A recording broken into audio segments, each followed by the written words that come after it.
پھر جو اسباب گناہ ہو ان کو بھی چھوڑنا ضروری ہے۔ مثلا کچھ دوست ہیں جو بندے کو گناہ کی طرف کھینچتے ہیں، ان سے قطع تعلقی کرنا ضروری۔ ہم دوستوں کو تو چھوڑتے نہیں، پھر کہتے ہیں جی گناہ نہیں چھوٹتے۔ بھئی اگر دوست وہی رہیں گے تو آج نہیں تو کل پھر گناہوں میں مبتلا کر دیں گے۔ اس لیے اللہ کی رضا کے لیے ایسے دوستوں سے تعلق کو توڑ لینا یہ بھی ضروری ہوتا ہے۔ اس کی مثال یوں سمجھیے کہ گندی نالی کے اندر ایک ہیرا پڑا ہوا ہے، موتی پڑا ہوا ہے۔ اب ایک بندے کے پاس 10 بالٹیاں پانی کی ہیں، وہ اس کے اوپر پانی ڈالتا رہتا ہے۔ جب تک پانی ڈالتا رہتا ہے وہ موتی صاف چمکتا نظر آتا ہے۔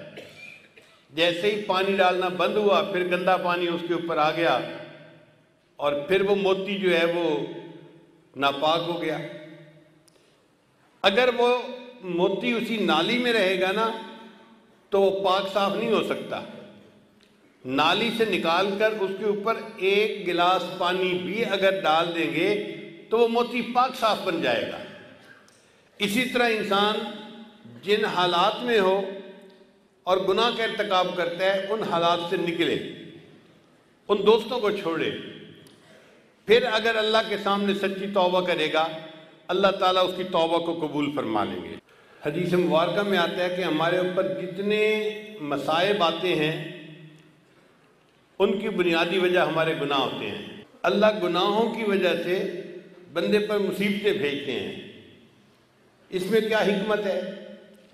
حکمت یہ ہے کہ اللہ تعالیٰ چاہتے ہیں یہ میرا گناہ چھوڑے اور میرا بندہ میرے تک واپس آ جائے، تو اللہ اس کو مصیبتوں اور پریشانیوں کی رسیوں میں باندھ کے اپنے گھر کی طرف واپس کھینچ رہے ہوتے ہیں۔ ابن عطا رحمۃ اللہ لکھتے ہیں پاک ہے وہ پروردگار جو بندے کو مصیبتوں اور پریشانیوں کی رسیوں میں کھینچ کر اپنے گھر کی طرف کھینچ رہا ہوتا ہے۔ آپ دیکھیں بندہ پریشان ہوگا نا تو آپ اس کو کہیں کہ جی ہر نماز کے بعد 100 مرتبہ یہ پڑھو، وہ 5 نمازیں بھی پڑھے گا اور عمل بھی کر لے گا۔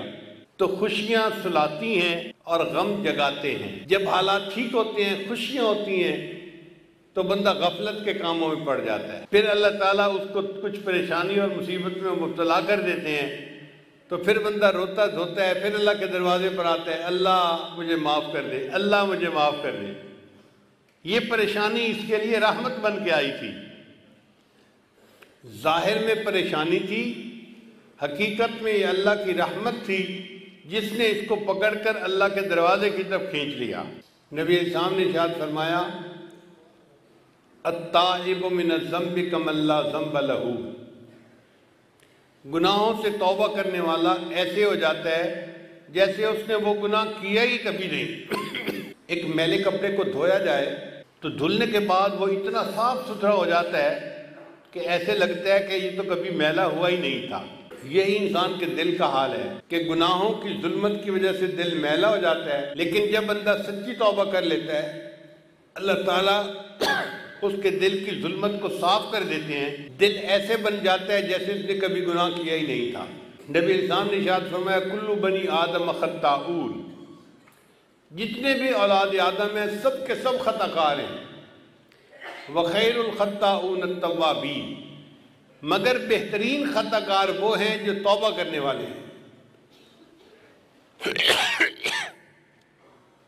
اس کا مطلب یہ ہوا کہ خطا تو ہو جاتی ہے مگر اس کے بعد جب بندہ توبہ کر لیتا ہے تو وہ گناہ یا وہ خطا اس بندے کے بلندی درجات کا سبب بن جاتا ہے۔ حدیث مبارکہ میں آتا ہے ایک بندہ گناہ کرتا ہے اور اس کے سبب وہ جنت میں چلا جاتا ہے۔ عجیب بات، گناہ کے سبب جنت میں چلا جاتا ہے۔ تو اس کی شرح میں محدثین نے لکھا کہ ہاں گناہ تو وہ کر بیٹھا، اب اس کے دل میں ایک آگ لگی ہوئی ہے، کیا غلطی کر لی؟ وہ تنہائیوں میں اللہ کے سامنے روتا ہے، اللہ کو مناتا ہے، اس کا وہ رونا دھونا اور اللہ کو منانا اللہ کو پسند آ جاتا ہے اور اللہ تعالیٰ اس کے لیے جنت کا فیصلہ کر دیتے ہیں۔ تو جب جنت کا فیصلہ کرتے ہیں تو شیطان افسوس کرتا ہے میں اس سے یہ گناہ ہی نہ کرواتا، کیونکہ اس کی وجہ سے، توبہ کی وجہ سے یہ تو جنت میں چلا گیا۔